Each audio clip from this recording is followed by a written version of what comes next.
یک گروه از تاجیکانی که معرکه خیریه‌ای رسانیدن کمک‌های غذایی را در نزد بازار سنه شهر سنت پتربورگ تشکیل کرده بودند 5 میلیون روبل جریمه شدند.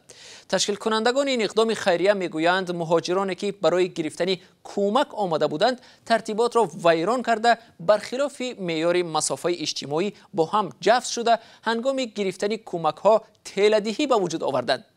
در این اقدام خیریه روز 10 می در این شهر بیش از 500 مهاجر کره تاجیک از کمک‌ها برخوردار شدند، اما مقامات شهر سنت پتربورگ تشکیل کنندگان این اقدام را با ویران کردن معیار گوشه‌نشینی عیبدار نموده بازار سنه را بستند.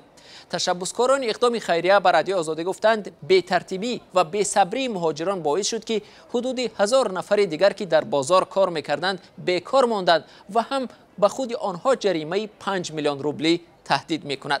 قرار است امروز مرافعه دادگاهی خیرخواهان در شهر سنت پتربورگ دایر شود.